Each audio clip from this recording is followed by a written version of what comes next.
Bonjour et bienvenue au podcast, que vous soyez abonné Patreon, que vous regardiez sur YouTube, que vous écoutiez sur votre plateforme de balado-diffusion préférée ou encore que vous soyez à l'écoute de la station CIAX 98.3 FM.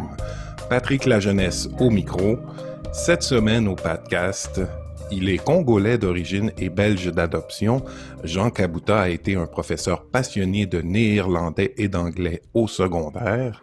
Il a ensuite enseigné la linguistique et la littérature africaine à l'Université de Gand en Belgique. Artiste, auteur, il publie en 2015 le livre « Le Kassala, une école de l'émerveillement ». Jean pratique et transmet le Kassala, qui est un art oratoire africain qui consiste à célébrer l'autre et à reconnaître en soi nos qualités. Également avec nous cette semaine, il est poète, écrivain, essayiste, éditeur, né à Cavaillon, Haïti. René Saint-Éloi est l'auteur d'une quinzaine de livres de poésie. Il a dirigé plusieurs anthologies, a réalisé plusieurs spectacles, reçu de nombreux prix et distinctions littéraires. Membre de l'Académie des lettres du Québec depuis 2015, il devient également compagnon de l'Ordre des arts et des lettres du Québec en mai 2019. Voyageur, conférencier, passeur de textes, de formes, de mémoires, il fonde à Montréal en 2003 les éditions Mémoires d'Encrier, devenues très vite la référence en diversité et littérature monde. Messieurs, bonjour et bienvenue. Bonjour Patrick. Vraiment, vraiment heureux de vous accueillir ce matin.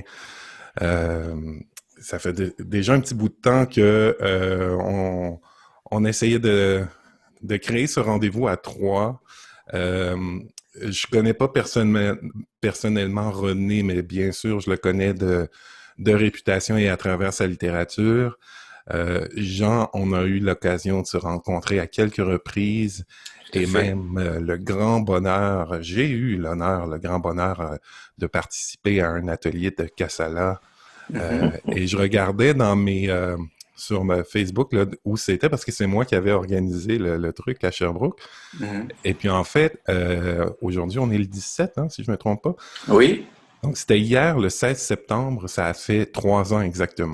Oui. Ouais, c'était le 16 septembre 2017 à Sherbrooke. Alors, ça a été une journée magique. J'ai hâte qu'on puisse parler à travers cet entretien du Kassala, qui est un art oratoire vraiment magique. Et puis, vous, René et Jean, comment vous êtes rencontrés? Eh bien, ça remonte déjà il y a quelques années. Moi, je suis arrivé au Québec en 2012. Et puis, je peux dire que j'ai rencontré Rodney dans l'environnement de Jeanne-Marie Rouguira, puisque ce sont de vieux amis. Et voilà, comme je me suis trouvé aux côtés de Jeanne-Marie, forcément, j'ai rencontré Rodney. Et puis, Rodney il vient régulièrement au Salon du Livre de Rimouski. Et donc, on a eu l'occasion de nous rencontrer, de parler de nos histoires, de parler du vaudou. Je me rappelle d'ailleurs qu'une fois, nous étions dans notre chambre et il y avait une poésie accrochée au mur et elle est tombée du mur. Et quand Rodney faisait son grand rire, son grand éclat de rire, accompagné par Jeanne-Marie, et l'objet qui était suspendu au mur est tombé. Et Rodney s'est écrié, c'est le vaudou. Voilà. Vaudou. Ce que Jean ne vous a pas dit, c'est que il y a deux reines qui m'accueillaient dans mes errances, dans mes pérégrinations à Rimouski. Ces deux reines, c'est Jeanne-Marie et puis Aurélie, qui sont aussi deux amours pour moi. Et Jean les a volés. J'ai vu, et vous parlez de Kassala comme une forme littéraire, donc je pense que c'est une forme de séduction irrésistible. Elle est venue à Rimouski avec tout le monde, c'est en Kassala, tout le monde, etc. Tout le monde danse à Rimouski et parle au rythme de Kassala et de Jean Kabouta. Donc je n'existais plus. Avant, c'était moi. Mais dès que Jean arrive à Rimouski, et puis, donc, il y Ah a ben voilà. un tout petit peu de place pour moi, mais Jean a pris vraiment toute la place et Ben, ça me fait vraiment plaisir. voilà, Mais, mais je pense tu qu'on es, va pouvoir écourter l'émission parce que tout ça, ce rendez-vous tourne autour des histoires de vie. Et qu'est-ce qui nous a amené aux pratiques? Ben là, on vient de découvrir que Jean Kabuta, toute sa vie a été dédiée à la séduction de Jeanne-Marie Rouguira. Ben, Jean est un être fascinant. J'ai rencontré Jean aussi à Bruxelles. On a passé une nuit chez un ami ah commun oui, c'est à faire la juste. fête, Éric Brice. Oui, Et Jean était venu au Salon du Livre. OK, il signait ses livres. Et puis après, on a été faire la fête. je me En fait, souviens. chez moi, c'est-à-dire chez mon ami Éric Brice. Et puis finalement, Jean, en fait, est resté. Jean est resté. Donc, on est resté ce soir ensemble à XL. Oui, Donc, ça m'a permis de connaître Jean, de connaître un peu cette enfance, en fait, merveilleuse, qui est l'enfance de Jean. Et, et c'est la première fois que j'ai rencontré un Belge, en fait, noir, qui est vraiment belge, et il parle beaucoup de langues, hein, Jean. Et il parlait des langues vraiment étranges, hein. Et même moi, il m'a séduit avec toutes ces langues. Et des langues qu'il parlait et qu'il enseignait, ce n'étaient pas des langues africaines, hein, c'est des langues vraiment belges. Et j'ai dit, mais c'est un savant.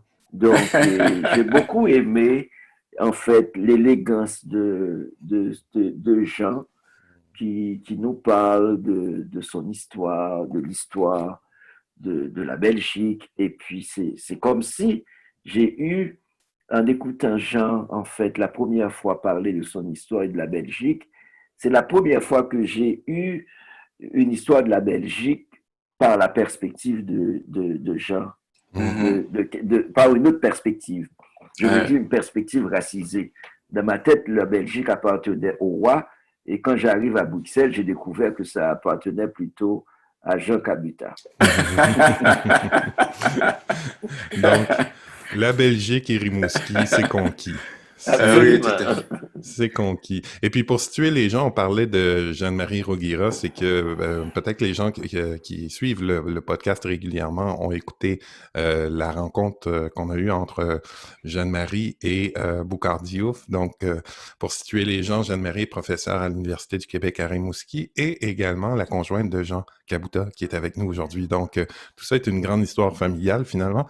On finit par se retrouver et puis je peux même faire l'annonce que Jeanne-Marie va revenir nous visiter dans un prochain épisode avec une autre personne. Donc, je vais pas trop dévoiler des choses maintenant, mais voilà. Donc, ah oui, la Belgique, hein. Mais Jean, t'es né, t'es pas né en Belgique.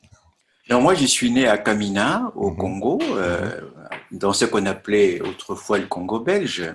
mhm, Et puis, à l'âge de 10 ans, je suis arrivé à Bruxelles. mhm, Je faisais partie une chorale d'enfants et la chorale a été invitée à l'exposition universelle de Bruxelles en 1958. C'est donc à ce moment-là que je suis arrivé en Belgique pour la première fois, mhm. où nous avons passé quelques mois à faire des tournées, à chanter au Palais Royal, et puisque nous nous appelions les troubadours du roi Baudouin. Et donc,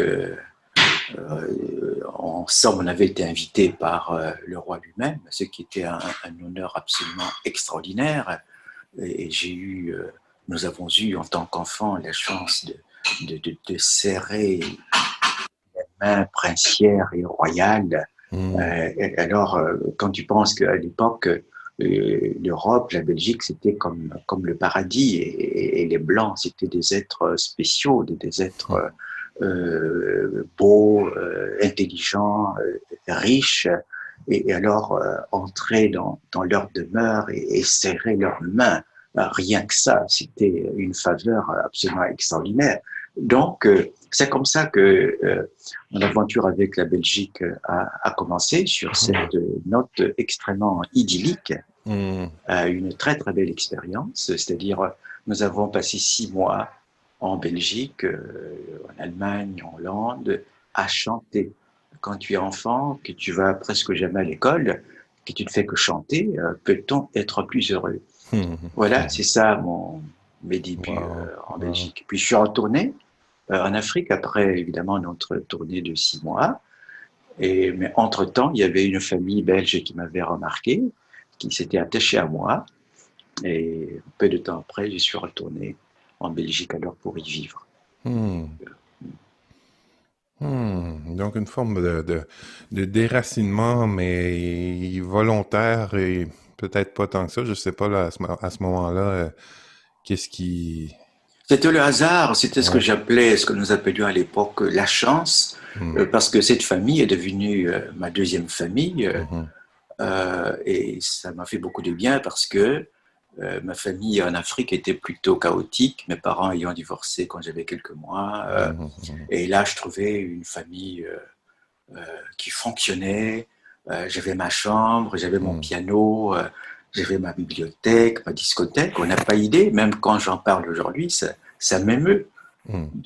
de ce qui s'est passé à ce moment-là, de ce qui s'est offert dans ma vie sans que je n'ai rien fait.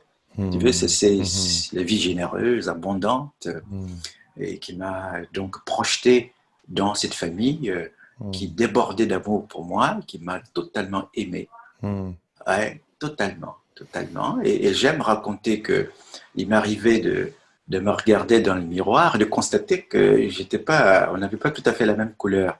C'est dire que grâce à cet amour qui me témoignait, j'avais complètement perdu la notion de couleur, vous voyez. Mhm. Mhm. Et pour ça, j'ai beaucoup de gratitude. C'est vraiment des gens qui m'ont aimé et qui m'ont appris à Mhm. aimer. Mhm. Moi, ça fait quelques fois, mais en fait, j'avais déjà entendu ce récit. Oui, Je sais plus si c'est de ta bouche ou à travers un portrait qui avait été fait avec la Fabrique culturelle. Mais cette histoire-là me touche parce que elle révèle pour moi l'abondance et la reconnaissance des privilèges que le blanc nord-américain d'aujourd'hui prend pour acquis. Et dans ton histoire, il y a une grande reconnaissance de ce qui t'a été offert, mais que non seulement qui t'a été offert, mais que tu as embrassé, tu sais, complètement avec cette reconnaissance-là. Là. Tu sais, oui, ça te donne une posture tout à fait différente. Hein. oui, oui, c'est ça. Et puis, il faut savoir que c'était une époque très difficile pour les Belges. Hum, C'était en 1958, 2 ans avant l'indépendance, la situation commençait à devenir très difficile. hum, Et pour eux, et surtout quand j'ai commencé à vivre chez eux, on chassait les Belges du Congo. Et ils atterrissaient à l'aéroport avec une couverture sur les épaules. Ils avaient tout perdu. Et donc, pour cette famille-là, adopter un enfant qui venait justement du Congo, ben, il fallait avoir beaucoup d'amour et être très beau. hum, C'était de belles personnes.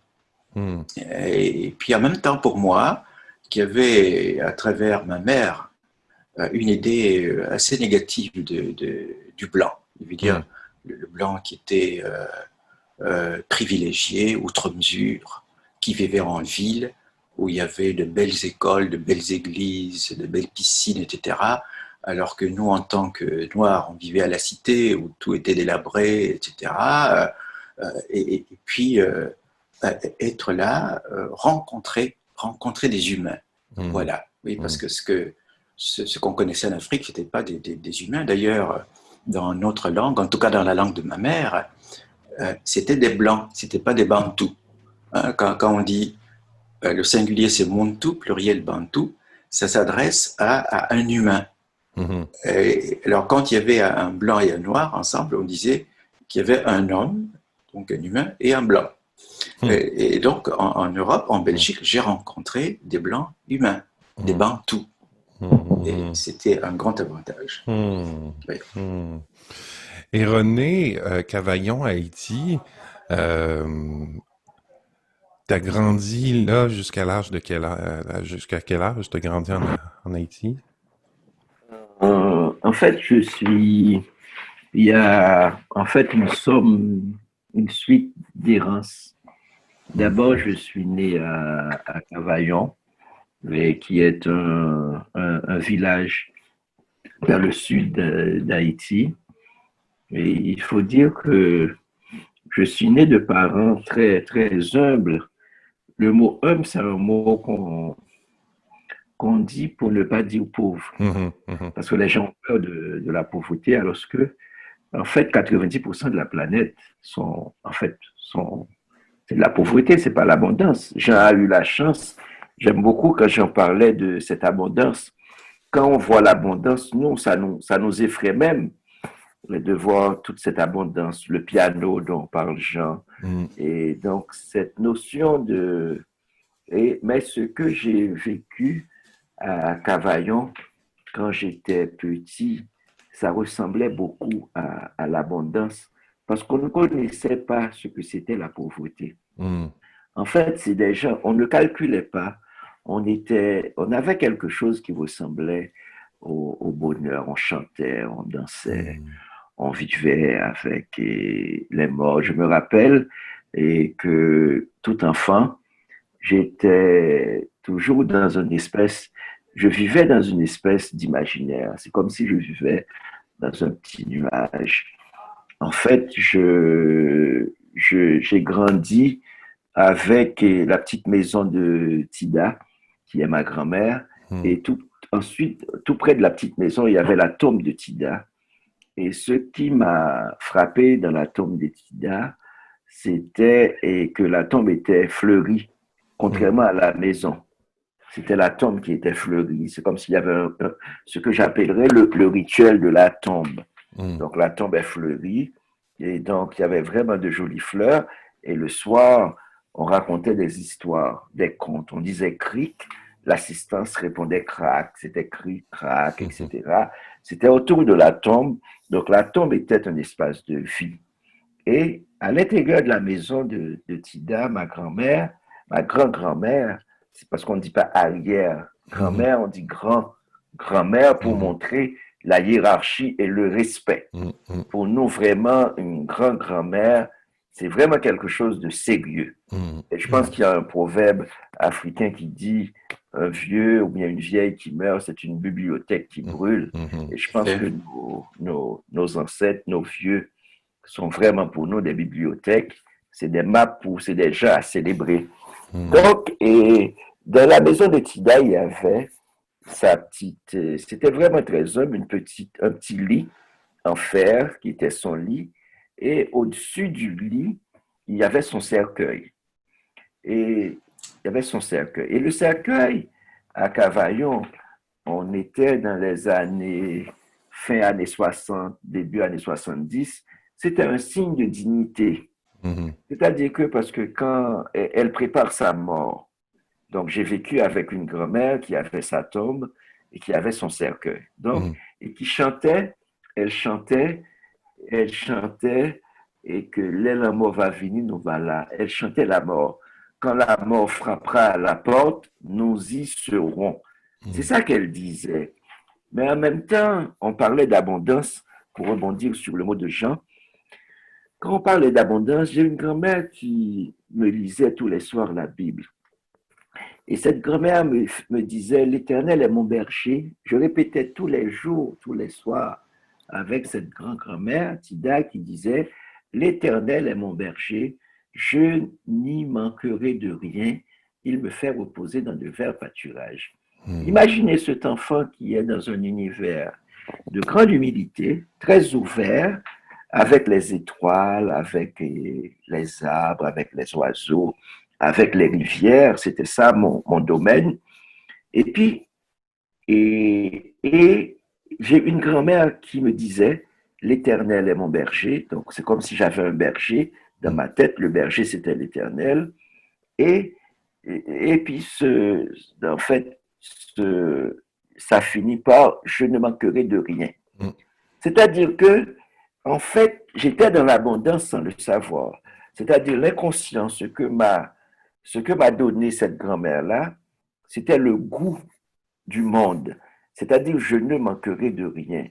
Et en même temps, En fait, l'abondance, on peut trouver ça simplement dans une banane, mm, simplement dans une pomme, mm, simplement dans un verre d'eau. mm, Parce que ce que cette grand-mère-là m'a appris, c'est pas les calculs des banquiers, les calculs que nous font les comptables, c'est pas les calculs, c'est pas ces calculs-là, c'est une relation à la vie. mm, Par exemple, une relation à la mort. mm, Quand moi, je vais à l'école,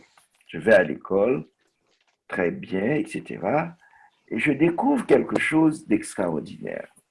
Quand j'étudie en philosophie, et j'ai vu que tous les philosophes, peut-être présocratiques ou bien, en fait, tous les philosophes pensaient à la mort. Et tous mm, les philosophes disaient la même chose que Tida. mm, Vivre, c'est apprendre à mourir. mm, Et là, je me suis fait une idée en disant, mais eux, ils le disaient alors que Tida le faisait. Donc pour moi, mm, la vraie philosophe, mm, c'était Tida.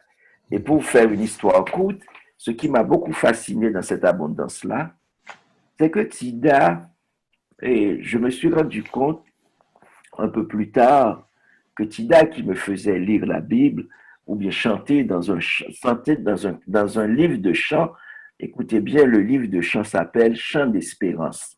mm, C'est-à-dire cette maison, cette enfance, c'était une fabrique de l'espoir. Ce que Tida fabriquait pour moi, c'était l'espoir. Regarder le monde dans la lumière et dans l'espoir. Et, et donc, je disais dans le chant d'espérance, OK, l'amour va venir, nous voilà avec Tida. Et je lisais, et l'Éternel est mon berger, je ne manquerai de rien.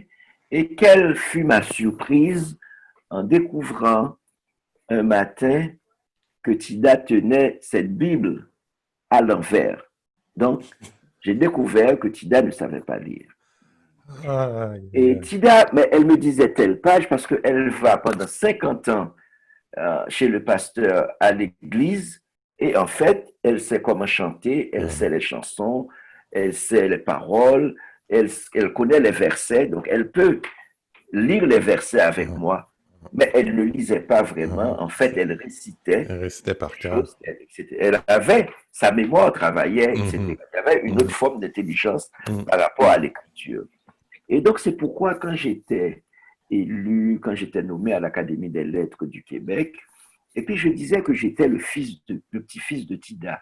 Quand je disais le petit-fils de Tida, c'est pour dire que Tida, qui ne savait pas lire, c'est elle qui m'a appris à lire. mhm, C'est elle elle avait un rayon de bibliothèque en fait, à la maison, elle avait des livres.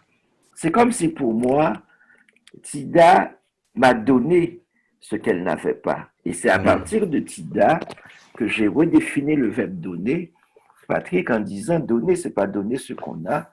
Donner, d'après Tida, c'est donner ce qu'on n'a pas. mhm. C'est-à-dire que Wow. elle qui m'a C'est donné ça? l'alphabet, elle Oui, m'a donné l'alphabet, oui, oui. tu vois, Ah, et elle ne savait pas ce que c'était l'alphabet. Mhm. Et elle m'a donné. Donc pour moi, c'est comme si grâce à Tida, j'habite davantage l'imaginaire que le réel. C'est magnifique. C'est magnifique. Merci, René. Wow, quel récit magnifique. Puis, moi, tu sais, quand tu disais, et je ne manquerai de rien, tu parlais de lumière et d'espérance. Puis, moi, je m'étais noté aussi confiance, parce qu'il y a une espèce de transmission ou de don de la confiance dans la vie, et de reconnaissance dans l'abondance.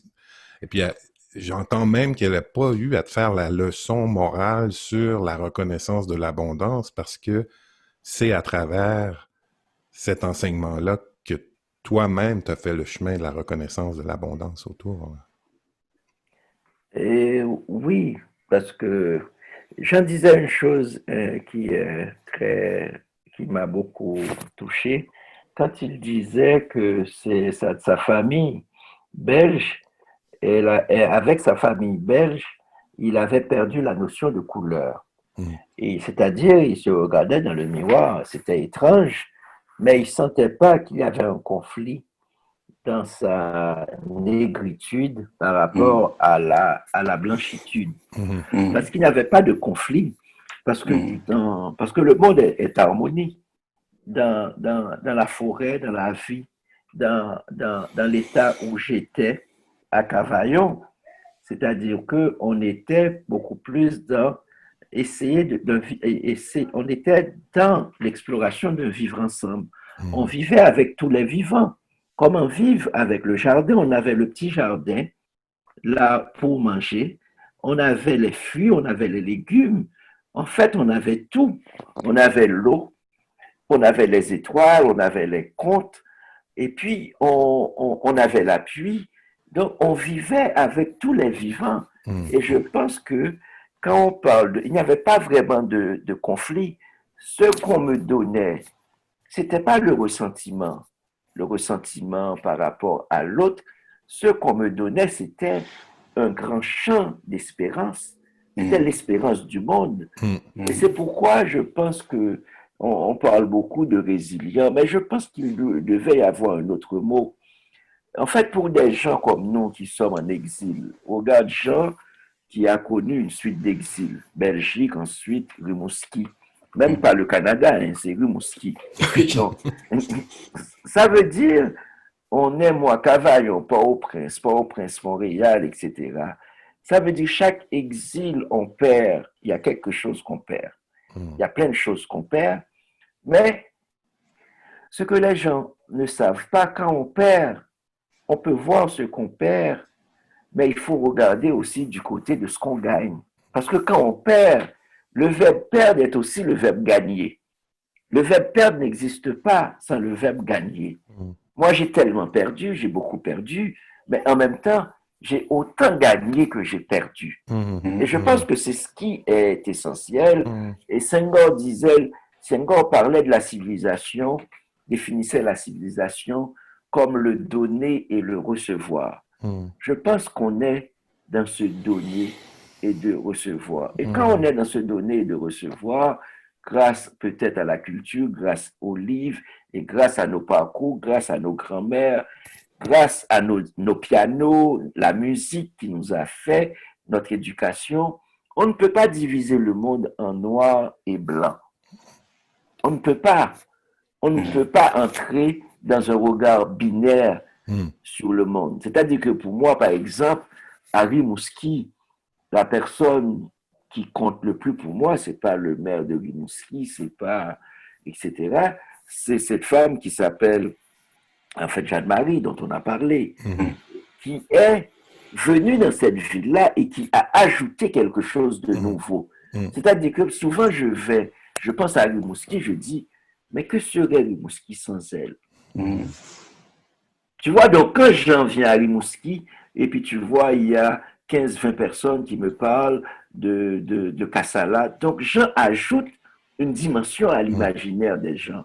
Et je pense que c'est aussi ça, cette utilité. Quand on se déplace, il se déplace avec le Kassala, il vient et il dépose quelque chose que personne ne connaît, qui s'appelle Kassala, et tout le monde écrit des Kassala, etc. Donc, il vient créer du monde. Peut-être du chaos, mais du monde. Malgré la perte, c'est ça. Il y a un gain pour lui, pour la communauté, puis même pour la littérature en tant que telle. Puis ça me fait penser, quand tu parles de ça, Rodney, au départ de la relation entre la vie et la mort que tu mentionnais aussi. Tu sais, comme et puis je peux imaginer que le mot mort ou le mot vie ne peuvent pas exister l'un sans l'autre.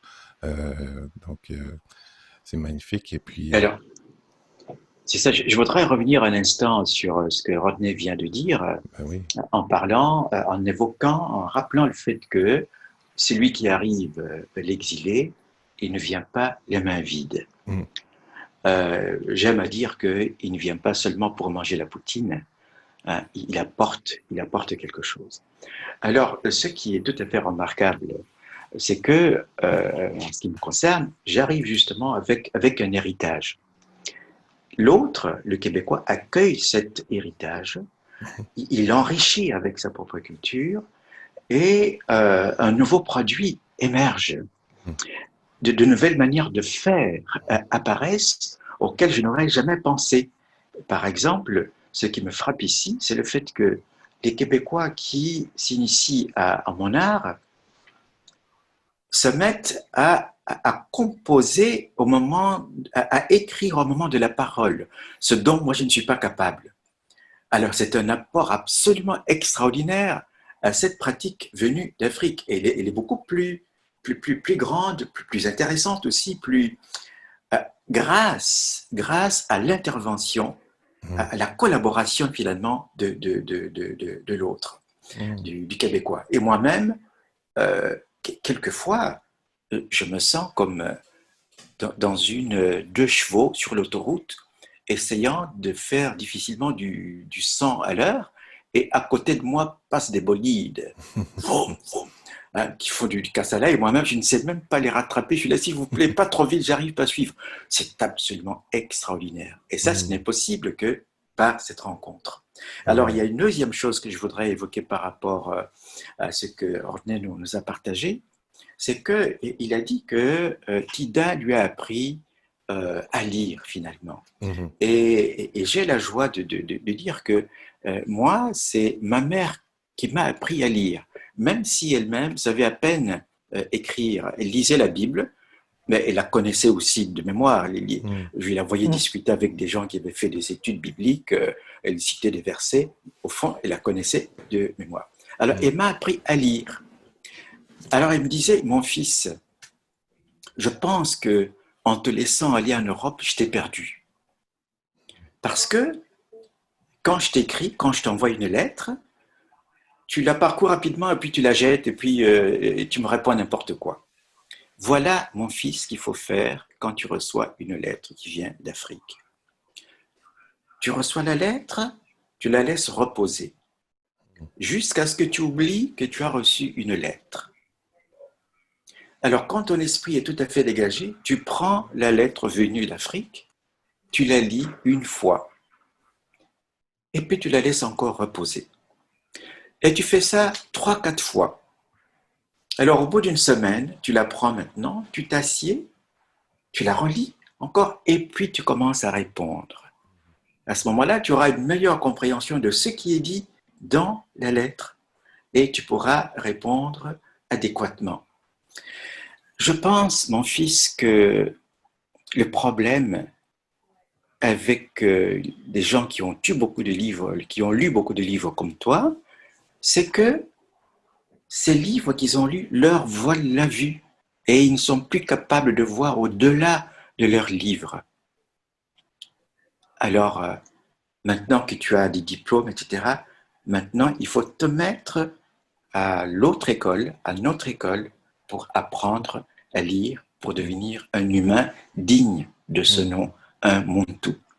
Alors, j'ai beaucoup de gratitude par rapport à cette femme qui n'était pas instruite. Enfin, instruite, en fait, elle avait un autre type d'instruction, vous voyez, qui nous échappe. Et très responsable aussi consciente et responsable de la transmission culturelle puis du lien qu'elle garde avec toi malgré que tu sois en Belgique. Tu sais. Oui, tout à fait. Mais là, disons, je l'ai découverte quand j'étais dans ma trentaine. Je suis allé en Afrique après une longue absence et c'est là que j'ai découvert cette femme qui était ma mère et que j'ai été ébloui. Puis on parlait du bagage ou de ce avec quoi on arrive. Puis ça faisait écho pour moi aussi à les réflexions de Boucard Diouf dans notre entretien qui disait qu'il était arrivé aussi avec une grosse valise et parfois un peu trop lourde pour ses épaules et il a dû délester, laisser des choses pour pouvoir avancer dans sa nouvelle vie.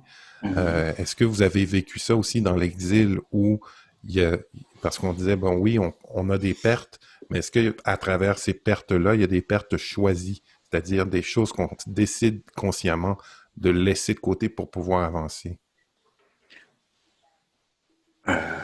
Oui, tout à fait. En ce qui me concerne, en tout cas, c'est même matériel. Je veux dire, je suis arrivé au Québec sans l'avoir prévu. J'avais été invité à une université d'été pour présenter mon travail et je n'avais aucun projet de m'installer au Québec.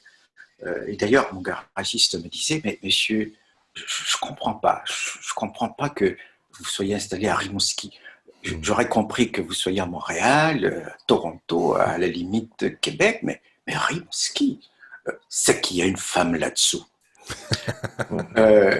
Alors, dans un sens, il avait raison, mais c'est pas pour la femme que je suis venu à Rimouski. Je l'ai rencontrée après être venu quelques fois. Et alors, quand j'ai décidé de m'installer ici, quand j'ai accepté cet appel que j'ai en quelque sorte entendu, quand j'ai accepté cela, j'ai décidé de venir la main vide. C'est-à-dire, j'ai décidé de ne pas faire de déménagement. J'aurais pu venir avec une série de choses auxquelles j'étais attaché en Belgique, du mobilier, des choses comme ça. On fait un envoi par bateau, etc. Eh bien, j'ai décidé de venir seulement avec le plus précieux qui était dans mon cœur. Ça veut dire que même les lectures que j'ai dans mon bureau ici, c'est nouveau, c'est dans ma nouvelle vie. Et les musiques que j'aimais, j'avais plein de disques, des CD comme ça. J'ai pas même eu besoin de le prendre puisque ça se trouve sur YouTube de meilleure qualité. Je n'ai pas voulu m'encombrer d'objets de mon ancien monde. Pour moi, c'était un véritable renoncement. Je dois dire que mon premier exil et mon deuxième sont différents. Le premier, je l'ai fait étant enfant, sans trop savoir ce qui s'est passé. Puis j'étais ébloui par l'Europe. L'Europe, c'était le paradis. J'avais la chance d'y aller. Donc, mais le deuxième, vers l'Amérique du Nord, c'est vraiment un choix conscient d'entrer dans une nouvelle expérience, de renoncer au vieux monde, au fond, les choses apparentes, puisque l'essentiel, je le porte en moi. Les êtres que j'aime, ils sont en moi, je n'ai pas besoin d'aller les voir au cimetière au début du mois de novembre, tout ça. Donc, je ne me sentais pas dépouillé de quelque chose, si vous voulez. Voilà, et c'est quoi le choix, pourquoi le choix du Canada, du Québec et de Rimouski? Comment ça s'est passé? Puis je vous pose la question à tous les deux avant qu'on aille à la pause, en fait. Comment l'exil ou le déménagement, disons ça comme ça, s'est fait et pourquoi le Québec pour chacun de vous, là? Les gens, comme tu étais déjà dans le récit, peut-être tu peux y aller. Mais écoute, moi, j'y suis venu une première fois au Canada en 2010. J'avais été invité à l'université d'Ottawa, à l'université Saint-Paul, pour animer un atelier. En tout cas, celle-là, je suis venu une petite semaine. Et puis en 2012, j'ai été invité à l'UQAR. C'est depuis ce temps-là que je suis resté. C'est comme ça que ça s'est fait. Rimouski, c'est un hasard. Et puis il se fait que à Rimouski, il y avait Jeanne-Marie qui faisait un travail qui allait dans le même sens que moi. Rodney a dit de manière tout à fait pertinente, au fond, le travail, la signification de la présence de Jeanne-Marie dans cette communauté. Et c'était absolument une chance pour moi de rencontrer cela. D'ailleurs, je viens de faire un Kassala que je vais réciter pour elle ce soir, pour son anniversaire. Et je peux en parler maintenant parce qu'elle n'est pas là. Et donc, elle apprendra après que j'en ai parlé. Que j'ai intitulé les cathédrales de Rimouski, et dans lequel je montre que la première cathédrale, c'est la cathédrale Saint-Germain de Rimouski. La deuxième, c'est ce que nous appelons ici la mer, et la troisième, c'est Jeanne-Marie Rouguira. Attends, là, c'est trop fort. Tu es en train de nous annoncer que c'est l'anniversaire de Jeanne-Marie aujourd'hui et que de deux, tu vas lui lire un Kassala. J'imagine qu'on n'aura pas l'exclusivité de ce Kassala ici aujourd'hui, mais j'aimerais être une petite souris là, pour être à Rimouski puis entendre ça encore vraiment. Oui. Puis René, avant qu'on aille à la pause, comment ça s'est passé de ton côté? Qu'est-ce qui a fait le choix du Canada, du Québec? très, très, en fait, c'est un peu, pas, mes grands-parents, ma grand-mère, petite dame, Mhm, Contita, est venue ici. Il y a ma tante qui était venue ici. mhm, Et donc, Alita. Donc, et moi, je suis venu. Ma mère ne voulait pas partir, elle ne voulait pas quitter son pays. Finalement, elle s'est retrouvée aux États-Unis à la fin de sa vie. mhm, Et moi, je suis venu étudier à l'Université Laval mhm, et, au Québec. Et puis, j'ai trouvé que c'était très bien mhm, étudier à l'Université Laval. Donc, mais j'avais beaucoup d'amis ici. mhm, Et Stanley Payan, Marie-Céliane et mhm, Daniela Ferrière. J'avais Maximilien Laroche. J'avais rencontré tellement, tellement de gens, Franz mhm, Voltaire. Et quand je suis retourné en Haïti, après avoir étudié à l'Université Laval, et que je sentais qu'il y avait une vie pour ce qui était possible, en fait, à Montréal, mhm, au Québec. Et quand il y a eu beaucoup de difficultés politiques en Haïti, et je vais, pour finir, te raconter une histoire, Patrick, une histoire qui fait partie de la somme de mes hontes, s'il faut mhm, parler comme ça. mhm, Stanley Payan, on faisait un film sur Stanley Payan, et j'étais comme le producteur, etc. Je travaillais à la scénarisation aussi. Et puis, j'étais dans le film aussi comme acteur. Et mhm, moi, je disais à Stanley Payan, est-ce que tu n'as pas honte de passer toute ta vie à Montréal, où mhm, tu ne seras jamais utile, où tu seras toujours un nègre chez les Blancs? Est-ce que tu n'as pas honte? Pourquoi tu ne viens pas un jour? Pourquoi tu ne fais pas une grande crise de colère et tu mhm, dis, je retourne à mon pays, au mhm. pays de mes parents, au pays de mes ancêtres qui est Haïti? J'ai dit ça à Stanley, c'était comme, et puis je me suis retrouvé ici 3 ans après. Mhm. Et en regardant le film, j'ai dit, ah bon, c'est moi qui avais dit ça.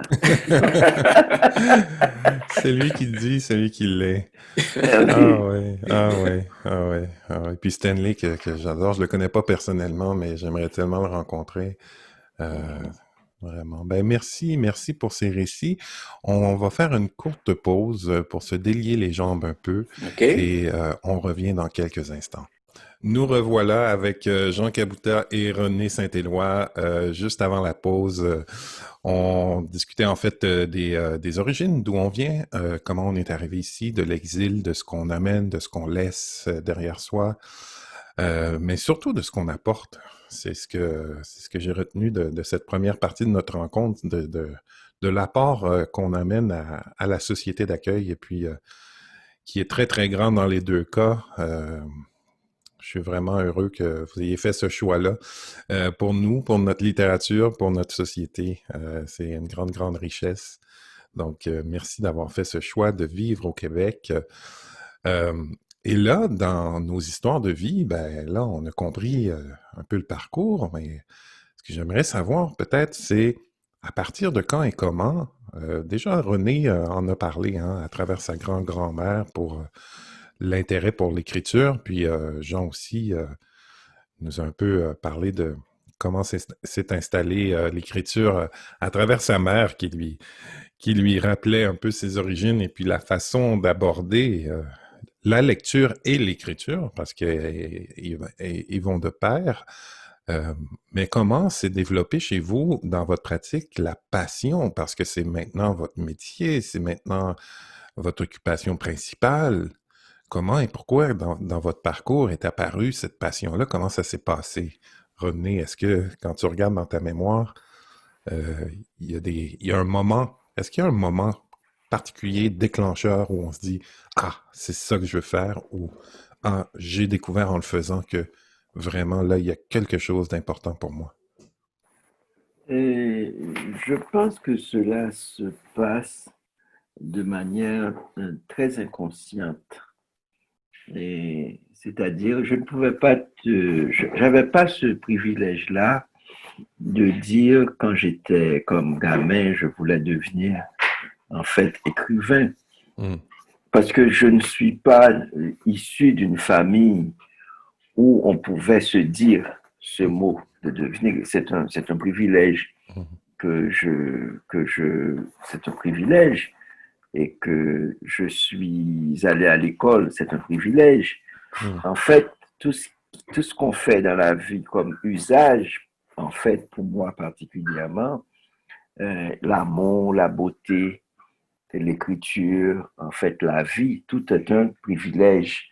Parce qu'il y a beaucoup de gens qui sont à côté de nous et qui tombent avec la misère, avec la détresse et la dictature, parce que, en fait, j'ai grandi aussi sous la dictature.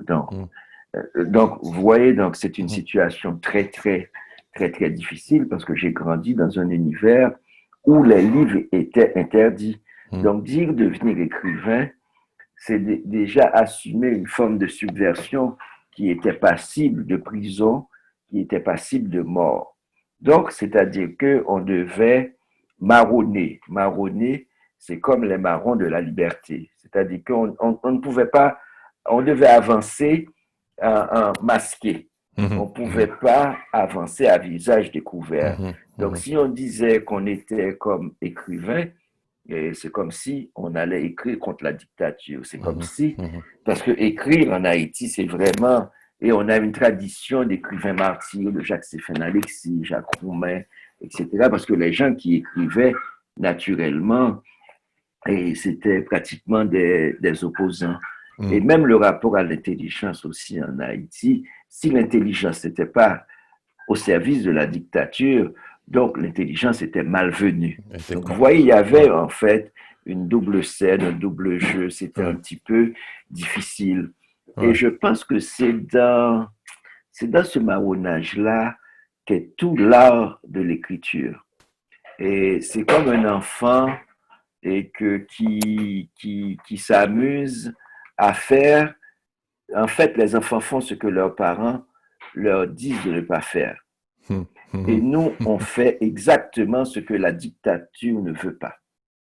C'est ça qu'on fait. Donc, c'est-à-dire que finalement, j'ai appris la révolte est quelque chose de naturel chez moi. C'est-à-dire qu'il n'y a pas de consensus, il n'y a pas de on dit qu'il faut marcher comme ça, on va marcher comme ça.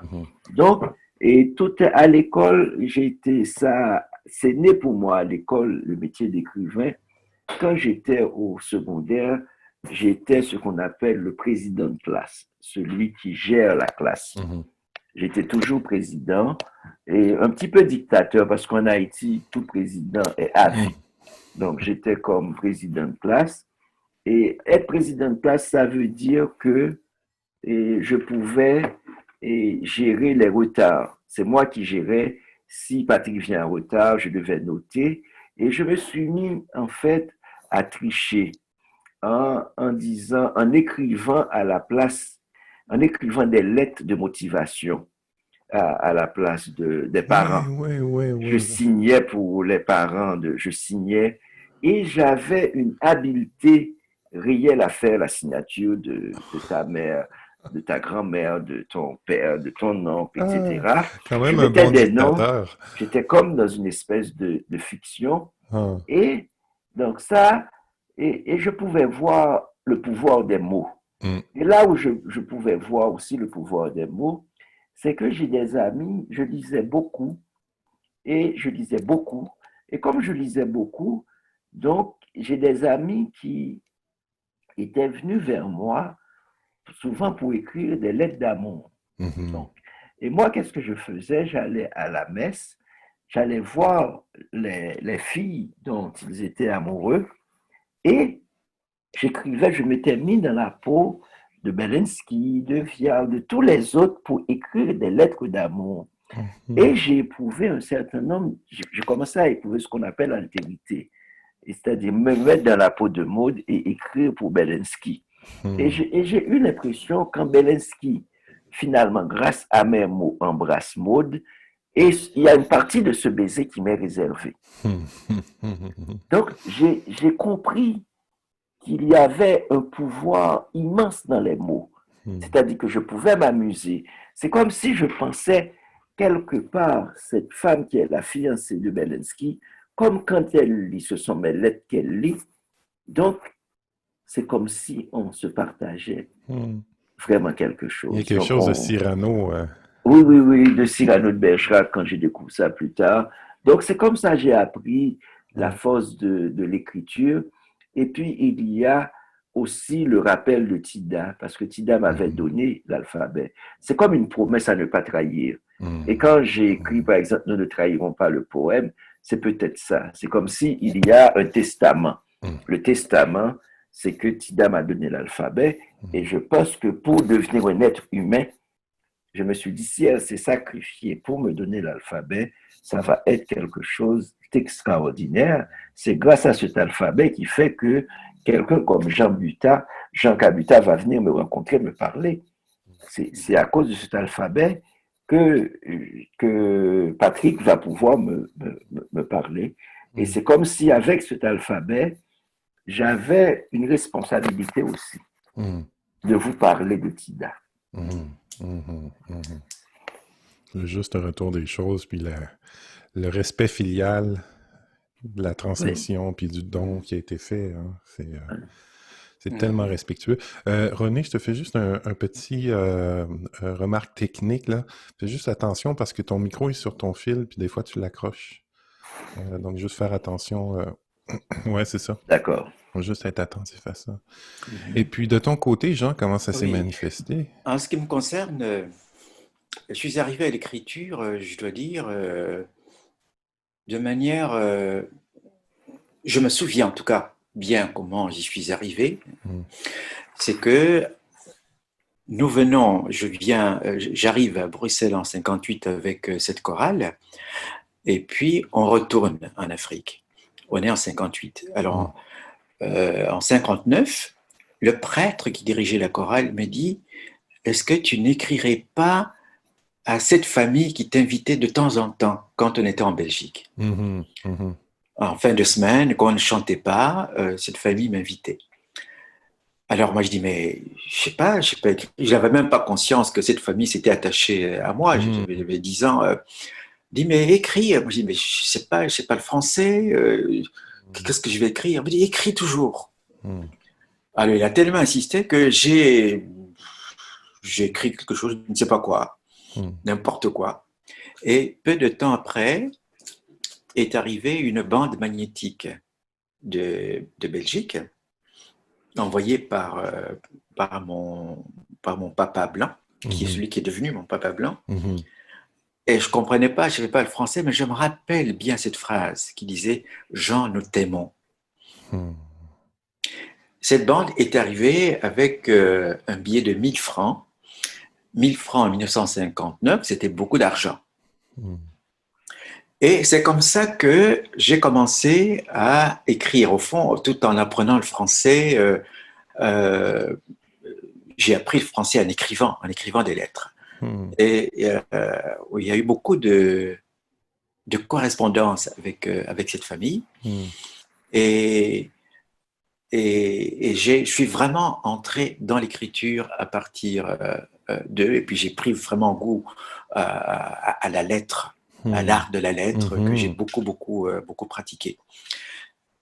Puis c'est peut-être surtout par rapport à ce que je fais aujourd'hui, à partir du moment où je retourne en Afrique après une vingtaine d'années d'absence, c'est que ma mère fait venir un poète pour me dire « mais non », pour me rappeler qui je suis, pour me rappeler d'où je viens. Alors, je pensais que je m'appelais Jean Cabuta, mais il est apparu quand cette personne a commencé à dire son texte, qui a duré 4 heures, que j'avais une infinité de noms. Et ça m'a ébloui. Parce que moi, j'avais fait des études de langue germanique, c'est-à-dire que la littérature, pour moi, c'était Goethe, C'était Shakespeare, c'était Guido Gezelle, tout ce genre, ces poètes pour qui j'ai encore beaucoup d'admiration. Mais j'avais été conditionné à penser qu'en Afrique, il n'y avait pas grand-chose. C'est la raison pour laquelle nous devions apprendre les langues européennes, les cultures d'Europe, etc., etc. Or là, j'ai 33 ans, je découvre de la grande poésie. Je suis bouleversé. Et je me dis, il faut absolument que mes amis blancs avec qui je vis tous les jours aient accès à ça. C'est comme ça qu'est venu l'élan d'écrire, de traduire des textes. Et puis j'ai beaucoup travaillé sur le texte qui m'avait été dédié, puisque je l'avais totalement, je l'avais enregistré entièrement. Mon oncle avait heureusement un gros enregistreur, et j'ai pu enregistrer les 4 heures. Et donc, j'ai beaucoup travaillé ce texte, et puis finalement, ça fait partie de ma thèse de doctorat. Et c'est à partir de ça que j'ai eu besoin, ou j'ai osé essayer de créer des textes qui allaient dans le même esprit que ce que je venais de découvrir par rapport à ce qu'on m'avait offert et qui m'avait permis de me relier non seulement à mon territoire d'origine, mais aussi à mes ancêtres. Et puis, comme disait le poète, à moi-même. Et donc, ça vraiment, je pense, ça m'a vraiment lancé dans l'écriture de la poésie. Vous voyez? Et puis, j'ai continué sur cette lancée-là. C'est fascinant comment il y a une similitude dans vos histoires du rapport à l'écriture et à la lecture. Tu sais, tout d'abord, la lettre, le rapport à soi et à l'autre. Comme le mot étant un agent de liaison dans le rapport à soi, à l'autre et aussi à son histoire et à ses origines et à ses racines. C'est fascinant. Puis là, j'entends un peu, puis en même temps, je me dis, tu sais, parce que René est tout plein d'éloges pour sa grand-grand-mère, et là, j'entends que tu as reçu un cadeau, là, Jean, qui est quand même incroyable, que ta mère fasse venir ce poète. Et puis, parce que 4 heures, quand même, c'est pas rien. Donc, il y a eu beaucoup. Comment il y a eu accès à toute cette information-là? C'est en discutant avec ta mère? Je ne sais pas. Le poète est arrivé un jour vers 10 heures, et puis il s'est mis à réciter ce texte. Il y avait du monde. Il était accompagné d'un orchestre qui faisait de la percussion, parce que c'est une parole, en tout cas celle que j'ai reçue à ce moment-là, extrêmement rythmée. Est-ce qu'on pourrait dire scandé? Oui, c'est une parole inhabituelle. C'est pas la langue de tous les jours. Et c'est ça qui en fait d'ailleurs sa force, c'est que c'est comme s'il y avait d'abord on opérait d'abord la négation du langage habituel, ordinaire, pour créer un autre langage, une autre langue même, je pourrais dire, qui donne accès à ce que les mots ne peuvent pas dire. Bien sûr, elle se pratique à travers des mots, mais ce sont des symboles, c'est des métaphores, et on est dans la création, on est dans l'imaginaire, on est dans la puissance de l'homme qui recrée le monde. Et donc, c'est une langue particulière. Et donc, elle est souvent, c'est pas automatique, c'est pas chaque fois, elle est souvent accompagnée de percussions, c'est-à-dire que, par exemple, les segments tendent à être réguliers. Vous voyez, le langage est découpé de cette manière-là. Donc, il y a quelque chose c'est tout à fait différent de la langue ordinaire.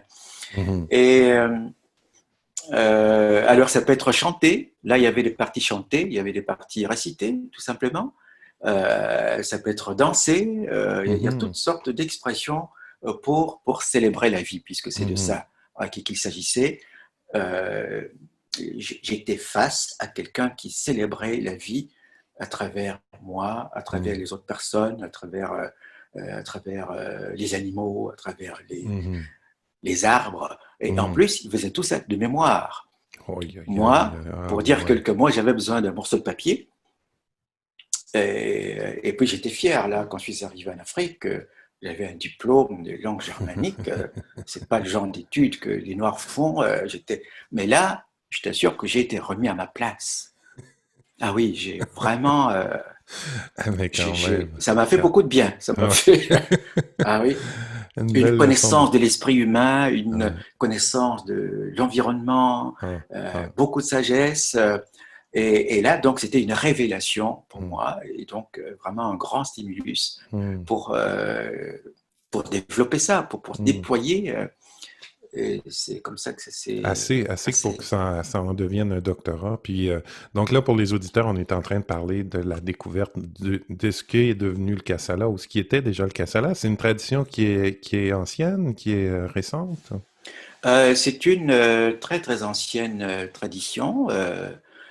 Je peux le dire parce que les textes les plus anciens, hein, pour faire évidemment ma recherche, il a fallu que je rassemble des données. Mhm. Les textes les plus anciens que j'ai dans ce sens-là, ce sont des inscriptions égyptiennes, Oi, oi, hein, oi. que ceux qui en avaient les moyens mettaient sur leur tombe, hein, ou de manière élogieuse. Mhm, Je mhm, m'appelle tel, j'ai fait ça et ça et ça, je n'ai pas fait ça et ça. Donc, ils valorisaient leurs actions mhm. dans le monde, leur qualité, Wow. etc. Ce sont les textes les plus anciens. Et Mhm, puis, étant donné que c'est une littérature extrêmement récurrente mhm, en Afrique, c'est-à-dire que moi, ce qui m'intéresse dans la littérature africaine que j'ai rencontrée, c'est la comparaison. J'ai enseigné la littérature comparée. C'est tout ce qui se retrouve à différents endroits. mhm, Eh mhm. bien, il se fait que cette littérature-là, cette poésie-là, ben, je l'ai rencontrée dans toute l'Afrique subsaharienne. Au point de départ, je pensais que ça existait seulement au Congo, mais après, j'ai vu qu'ils avaient exactement la même chose en Afrique du Mhm, Sud, mhm, en Tanzanie, en Afrique de l'Ouest. C'est absolument incroyable. Et donc, sur base de ça, je peux dire que c'est une wow. tradition très, très Tu ancienne. me- Ça fait vraiment partie de la pensée, tu mm, vois, de la ah, pensée ah, africaine, des mhm. traditions orales La pensée africaines. de l'identité même, de l'affirmation de Oui, l'identité oui, à travers le récit puis la déclamation de filiale. oui, Puis tu me fais penser, je réalise aujourd'hui que quand j'étais au Mali en 90, oui, j'ai assisté à un Kassala puis que je oui. réalise aujourd'hui que c'était ça parce que Ah oui, tout à fait. je comprenais pas bien le Bambara encore parce que je venais d'arriver. Au bout des 4 mois, j'arrivais à avoir une conversation de base, mais pas Oui, assez pour comprendre ce qui se passait. Puis tout d'un coup, sur la place publique, il y a quelqu'un qui déclame comme ça pendant oui, une heure et demie, tout à fait. avec du théâtre à travers ça, avec beaucoup de Oui, gestuels, avec oui, aussi des percussionnistes autour. Puis oui, donc oui. je réalise aujourd'hui parce que j'avais demandé mais qu'est-ce qui se passe? Puis la personne m'avait dit ben il est en train de raconter l'histoire de telle Oui, personne. mm, Donc je réalise aujourd'hui là, que j'ai assisté à un oui, Kassala il y a oui. déjà ouais, voilà. Et si tu as la malchance, entre guillemets, d'être célébré par le poète au Congo, souvent le poète, dans une assemblée, il va de l'un à l'autre. Mhm. Il va s'arrêter devant toi, il va te Mhm, louer, mhm, mhm. etc. Et c'est si fort que tu lui donnes tout ce que tu as sur toi. Ouais, ouais. C'est pour ça qu'il ne faut pas se promener avec de l'argent d'autrui. Parce que si tu rencontres un poète, ton argent, il va passer. Ah. Ça déclenche un mouvement de générosité tel que tu es prêt à donner vraiment. Mhm, Et alors, toutes ces choses-là, ben, je les ai trouvées en Afrique du Sud, au mhm, Congo, mhm, en Afrique de l'Ouest. mhm, Euh, c'est ça. Et bon, j'estime que j'ai eu vraiment une très, très grande chance de mhm, découvrir cette poésie, mhm, cette mhm, littérature, cette parole, cette manière de comment dire, de recréer le lien mhm, entre la personne et ce qui le transcende, Ouais. etc. Ouais, C'est ouais, ouais. vraiment l'art du lien. Ouais, Et- ouais, puis justement, tu sais, je trouve qu'il y a une continuité là dans. Puis René, tu pourras nous dire après pourquoi peut-être la poésie plus qu'une autre forme, mais pour moi, il y a une continuité là dans justement le désir de créer du lien, tu sais, au début à travers des lettres d'amour ou à travers une lettre à tes parents, une correspondance avec tes parents à travers les lettres, mais même vers le Cassala, on voit que c'est une forme littéraire qui crée du lien, qui crée du sens, puis qui est une forme d'éloge aussi. Et j'allais dire, tu sais, puis te remercier, Jean, d'amener ça au Québec parce que c'est quelque chose qui s'est effrité ou qui peut-être n'a même jamais existé ici, cette forme de reconnaissance-là de nos ancêtres, de qui nous sommes. Et je pense qu'il y a un besoin en Amérique et particulièrement au Québec dans notre histoire de se raconter de façon positive, euh, non pas seulement dans l'affirmation de ce qu'on voudrait être, mais dans la reconnaissance de ce qui est déjà là, de ce qui a été transmis, de ce qui existe déjà. Et ça nous glisse entre les doigts comme de l'eau ici. Donc, c'est un exercice vraiment, vraiment intéressant pour l'avoir fait moi-même avec toi. C'est oui, et très, très puis riche. c'est aussi pour ça que pour moi c'est très très agréable d'être entré dans les écoles. Mhm, Avant le confinement ouais, et depuis l'année passée, je vais beaucoup dans les écoles avec mhm, mes collaborateurs et collaboratrices mhm, québécois et mhm, africains aussi. mhm, mhm, Et donc, je vais jamais seul, je suis toujours mhm, entouré des miens. mhm, Et donc, on va sensibiliser les enfants à la mhm, poésie, mhm, les sensibiliser à la beauté, mhm, euh, renforcer cette faculté d'émerveillement qu'ils ont, hein, mhm. et qui risque de se perdre au fur et à Ouais, mesure ouais, que, ouais, eh bien, c'est à ce niveau-là que nous travaillons. ouais, ouais. Donc, sensibiliser les enfants à la poésie, à la beauté, et aussi renforcer leur estime de soi. Et Dieu Ouais. sait si c'est Mhm, nécessaire pour le mhm, Québécois, mhm, hein, de mhm. pouvoir se redresser, reconnaître sa Ouais, culture, ouais, l'affirmer. ouais. Et en fait, j'essaye de les initier à la pratique de la joie. Mhm, Et c'est mhm, ça, au mhm, fond, que nous allons mhm. faire dans les écoles. Ouais. Et puis, je fais une parenthèse, je te relance pour éventuellement dans les communautés autochtones parce qu'on m'a approché à nouveau la semaine dernière. À travers le Oui, podcast, en fait, la personne a oui, entendu de la poésie, puis il a dit, ah, on aurait des besoins dans nos écoles, donc à oui, suivre, oui, oui, tout à à fait. Je suis tout à fait suivre. disponible pour Et puis, cela. et puis René, comment et pourquoi la poésie plus qu'un autre genre littéraire? Il y a Bon, eu. hum, d'abord la poésie, c'est le genre par excellence. En Haïti, c'était comme, Hum, hum, il faut dire qu'on est des peuples d'oralité, c'est-à-dire hum, d'abord, c'est la parole. hum, C'est-à-dire que c'est la parole poétique qui a une parole magique, une parole qui incarne l'existence, mais aussi la puissance. En fait, hum, la manière de dépasser les conditions de vie qui sont souvent des conditions de grande fragilité. hum, hum, Donc, et là, la poésie rappelle qu'il y a quelque chose qui est beaucoup plus grand. Et il y a un côté très, très, très, très sacré hum, à la parole. hum, hum, Dans la mesure où cette parole, elle guérit, elle hum, nous hum, reconstruit. Et parce qu'il y a la nature qui déferle sur nous, des cyclones, des hum. séismes, etc. Tremblement de terre, Donc, hein? des tremblements de terre. Donc, il y a tout ça. Et puis nous, qu'est-ce qu'on a? Parce qu'on ne peut pas maîtriser l'espace, on ne maîtrise pas le temps. Mhm, En fait, il y a la colonisation, la dictature en série, etc. Donc, peut-être que ce qu'on maîtrise, c'est l'absolu. Puisqu'on ne mhm, maîtrise pas le temps immédiat, donc on va plutôt vers l'infini. mhm, Et c'est ce qui fait que quand j'ai parlé d'abondance tantôt, par rapport au manque, il y a souvent le plein. Quand dans la vie immédiate, il n'y a pas le plein, on passe tout son temps à rêver. mhm, Les gens qui rêvent de nourriture, c'est les gens qui n'ont pas. Les gens qui ont de la nourriture, mhm, ils méprisent le pain, ils jettent le pain.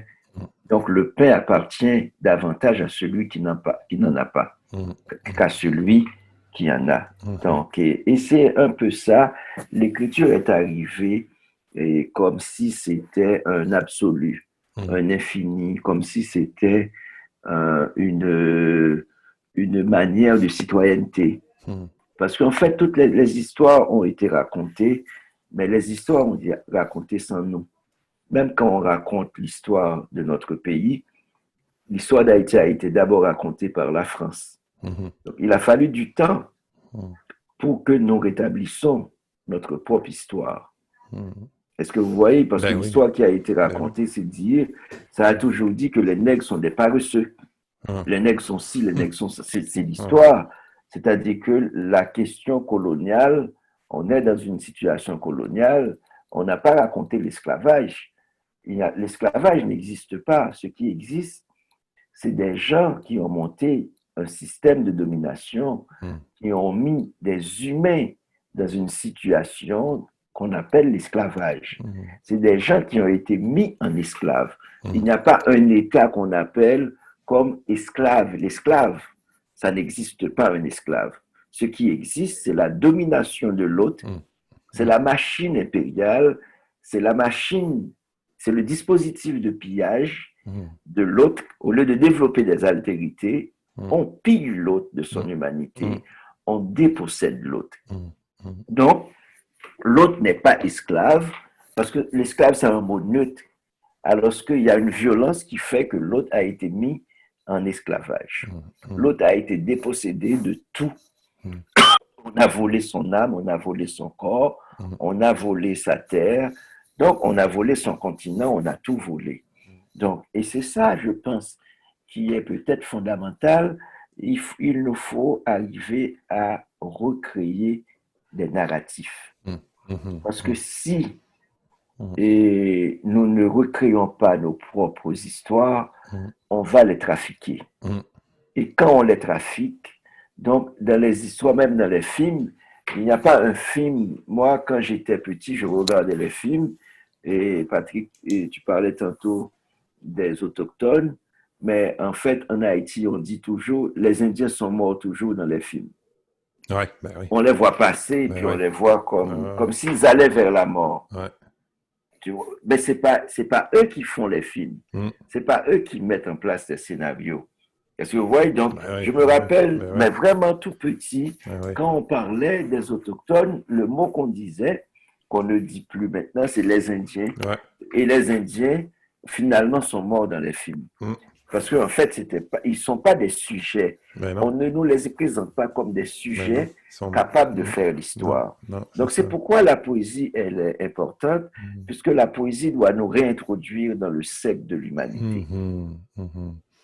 Et la réappropriation du narratif, je trouve ça vraiment, de la narration, je trouve ça vraiment, vraiment intéressant. Puis ce que ça a fait remonter à moi, parce que tout à l'heure, j'évoquais l'importance du cassella au Québec, c'était l'écriture de Michel Tremblay, qui était une écriture la raison, d'après moi, pour laquelle elle était aussi puissante dans notre histoire au Québec, c'est que c'était une écriture de la parole. Donc, c'était une écriture de la parole quotidienne, ce qu'on a appelé le joual au Québec.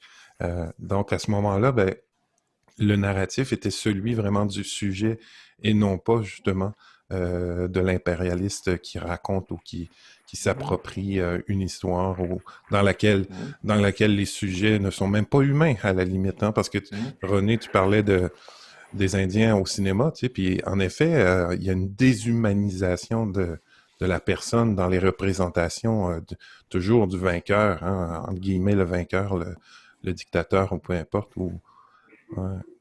Merci C'est pour sûr, parce qu'il faut se réapproprier la parole, parce que l'être humain est un être de parole. Si on laisse la parole à Hollywood, d'accord, je n'existe pas à Hollywood. Le discours officiel des musées, et il n'y a pas de kassala dans les musées. C'est Jean Kabouta qui doit réintroduire le kassala. Mais on parle de kassala, mais on aurait pu parler des plus de 7000 langues qui existent et qui ont leur forme. Et pourquoi on doit faire comme dans les formes occidentales, comme roman, poésie, théâtre, essai. Mais il y a d'autres formes, il y a des milliers d'autres formes.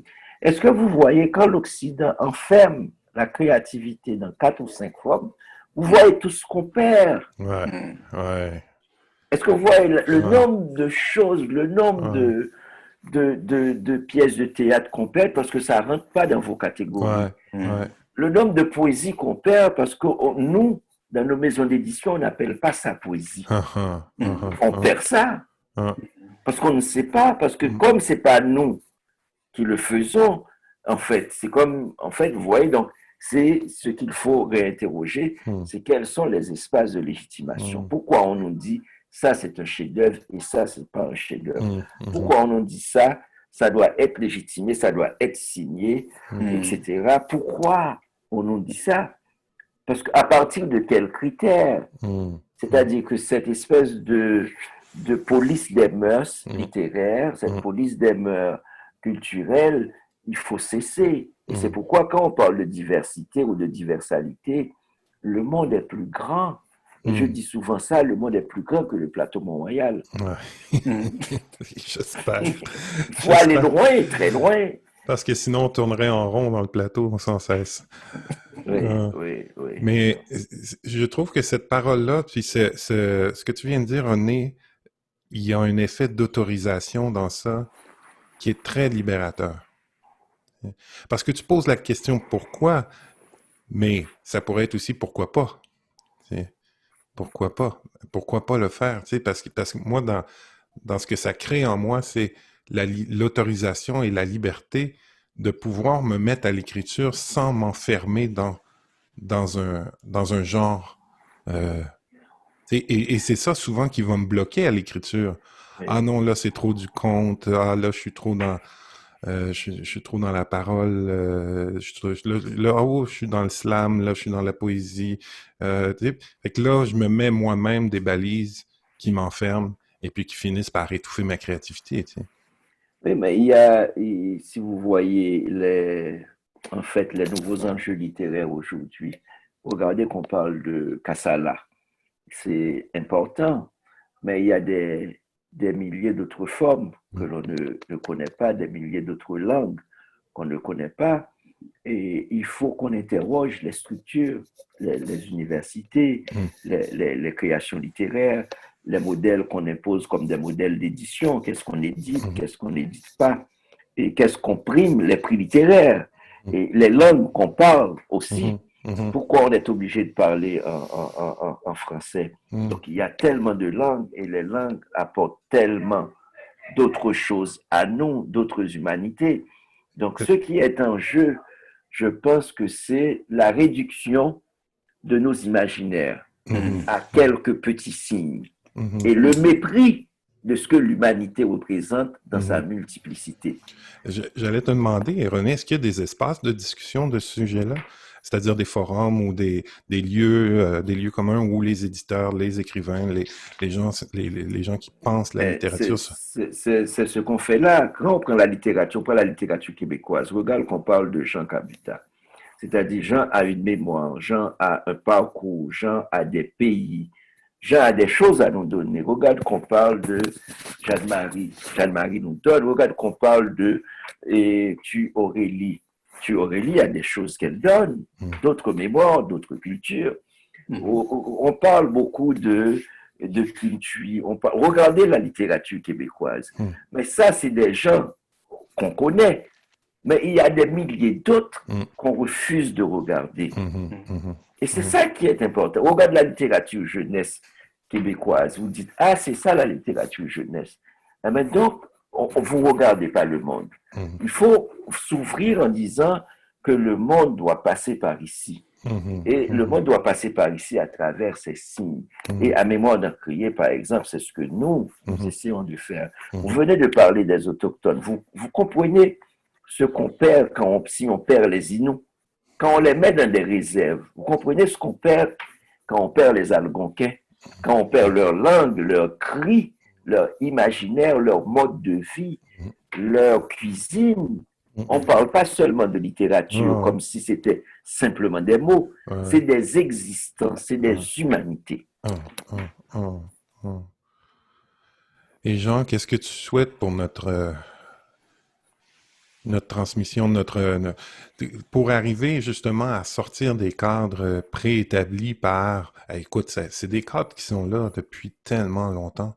Tu sais, je veux dire, je ferai pas de politique, là, c'est pas l'objet de ces rencontres-là, mais il y a clairement, là, tu sais, des racines impérialistes à tout ça, mais euh, comment sortir de ça, puis comment atteindre les éditeurs ou ceux qui sont des, tu sais, parce que moi, je pense à ceux qui font de l'argent, en fait, avec la littérature. Tu sais, c'est eux c'est le nerf de la guerre, là. C'est eux qui définissent les balises, les catégories, où va être placé le livre dans la librairie. Tu sais, comment réussir à sensibiliser les instances sur l'importance de la diversité dans notre littérature?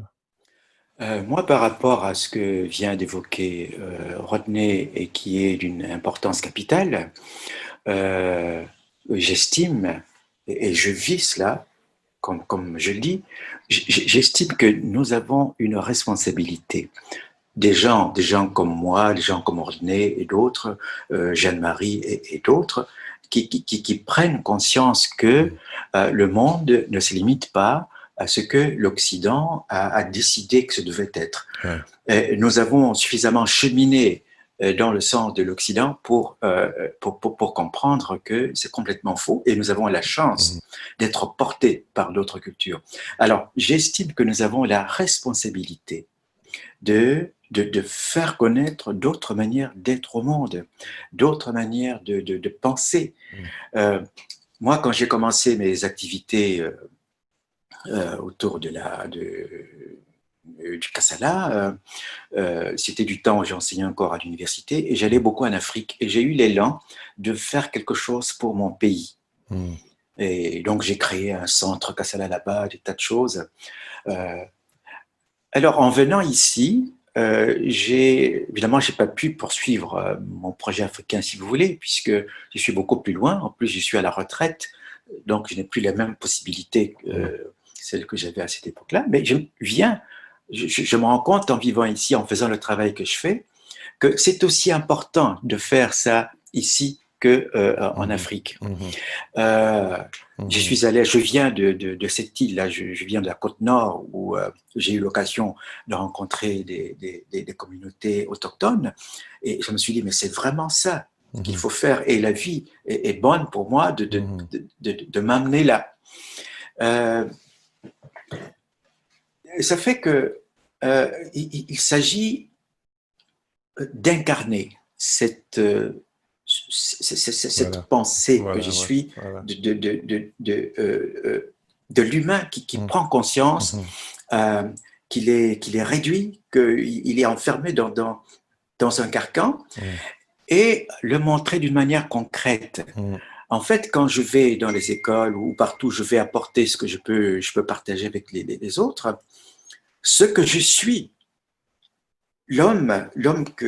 qui s'offre, qui se présente à l'autre, ça parle beaucoup plus que les mots que je peux dire. Ouais, Puisque ouais, c'est ma vie, c'est ça. ouais. C'est le respect d'abord de ce que je suis, Mhm. de ce que j'ai reçu, le grand respect de ce que ma mère m'a transmis. Mhm. Et je me rends compte que l'humanité a besoin de tout ça. Mhm. Moi, je suis certes africain, mais je suis aussi un produit de l'Occident. Mhm. Je suis aussi un produit de l'Orient par tout ce que j'ai fait comme voyage spirituel, intellectuel, etc. Mhm. Mais au fond, ça me fait penser que je me rappelle que j'ai assisté un jour à un office soufi aux Ah Pays-Bas ouais, ah ouais. et j'aimais beaucoup cet office parce que on lisait la Torah, on lisait le Coran, on lisait la Bible, etc. Donc il y avait une très très grande ouverture et on écoutait des musiques de différentes origines et je me sentais vraiment à l'aise, beaucoup plus à l'aise que dans une église. Mhm. Mhm. Et puis j'ai eu le sentiment que au fond tous les dieux étaient représentés sauf le mien. Il n'y avait pas de dieu africain. Et alors là, ça m'a encore poussé pour justement découvrir l'Afrique et faire Ouais, ouais, connaître, ouais. etc. Euh, je, tu vois, j'étais dans une espèce de carcan, j'aime beaucoup ce mot, où il y a des tas de choses qui veulent s'exprimer, et là, ils sont enfermés dans des genres littéraires, par exemple. Ouais, Ce que j'écris, c'est pas un roman, c'est pas du c'est ça. théâtre comme c'est conçu, etc. Or, en Afrique, j'ai découvert tellement d'autres manières de faire Ouais, et tellement bonnes pour l'humain ouais, que je sens la responsabilité ouais. J'aime de, bien. de partager Ouais. ça.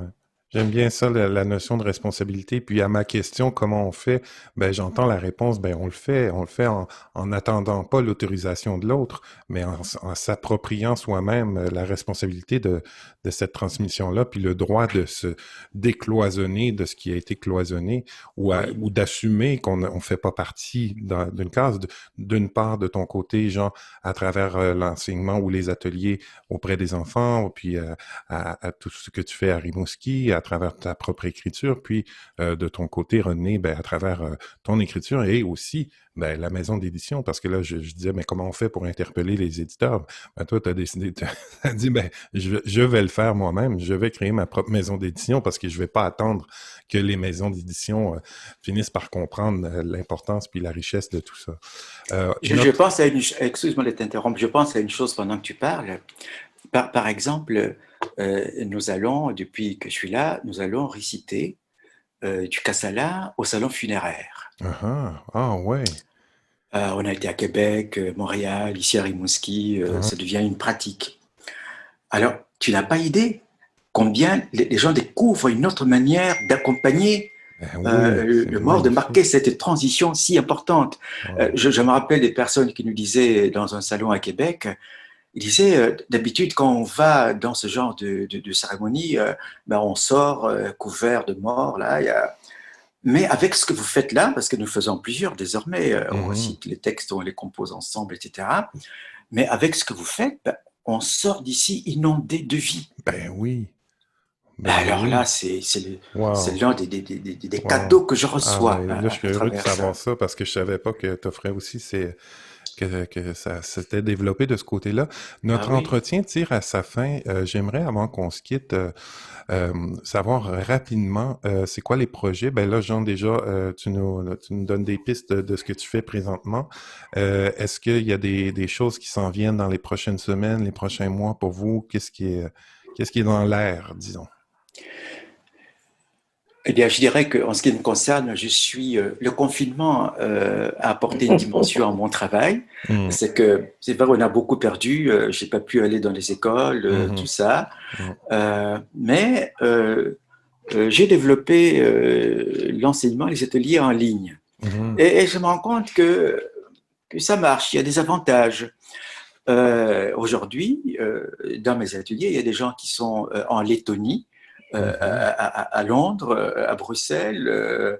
Dans le dernier atelier qu'on a fait, il y avait quelqu'un à la Martinique. Mhm.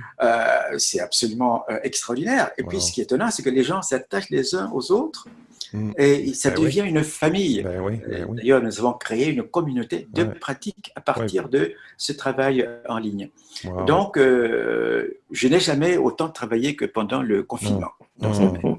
Oui. Et puis on mettra le lien aussi, ou tu m'enverras le lien pour justement ces ateliers-là où Oui, on peut aller voir, oui, oui, s'inscrire, s'informer. oui, oui, tout à fait. Parfait. Et donc, à l'avenir, mon travail consiste à diffuser, mon Mhm. projet, si vous Mhm. voulez, diffuser le Kassala dans le Mhm. système éducatif québécois Mhm. et aussi dans la population tout simplement Mhm. Mhm. pour enrichir Mhm. les manières d'être au Mhm. monde. Super. Et puis René, de ton côté? Oh, je publie un livre chez Québec Amérique. Mhm. C'est un gros livre qui est un roman qui s'appelle Et quand il fait triste, Bertha chante. Et Bertha, c'est un livre, c'est le livre de ma mère. Ah, ah, ah. C'est le livre de ma mère. Et c'est que ma mère est décédée, et puis je me suis retrouvé en face du cercueil. Et dans le cercueil, c'était ma mère. Mm. Donc, il y avait un ensemble de conversations qu'on n'a pas eues. Et ces 2-3 heures où on Mm. était comme face à face. Et puis, on a établi un dialogue entre nous, un dialogue entre mère et fils. Donc, je me suis mise à écouter ce que je n'ai jamais écouté de ma mère. Donc, on s'est mis à se dire un certain nombre de vérités. Et comme si la mort nous libérait de nos exils. C'est comme si on n'était plus en exil parce qu'il y avait la mort. Donc, c'est le pays. C'est comme une espèce d'hommage à ma mère. Et ça paraît en octobre, le 13 octobre chez Québec Amérique. Wow. Ben est-ce qu'on peut déjà avoir accès quelque part? Oui, à Québec Amérique, oui. Québec Amérique, parfait. Quand il fait triste, ça a paru dans le Devoir aussi, on en parlait. Parfait. Parmi les titres je vais ajouter les liens aussi. Je vais ajouter les liens ici. Ben, écoutez, messieurs, vous voyez comme ça passe quand même assez rapidement, malgré que dans le temps, ça semble long. Mais j'aimerais vous remercier du fond du cœur pour votre générosité, pour avoir accepté cette rencontre-là, pour votre générosité, pour la richesse du contenu qui a été partagé aujourd'hui. Je crois que ça va être apprécié aussi par les auditeurs à la fois sur le web et à la radio de CIAX. Donc, encore merci. Et puis, je vous souhaite de continuer encore de nombreuses années à amener ce que vous amenez dans vos bagages et puis à continuer à le partager avec le Québec et l'ensemble du monde. Merci beaucoup. Merci beaucoup. C'était un plaisir de te revoir. C'était un plaisir de revoir le beau Rodney. Et donc, j'ai beaucoup de... Jean qui a volé mes reines. Ouais. Merci, mais je vais appeler chez toi ce soir, Jean. Merci. Oui, c'est parfait. Bye bye. Oui, merci. salut. Bye bye. Au revoir. Merci.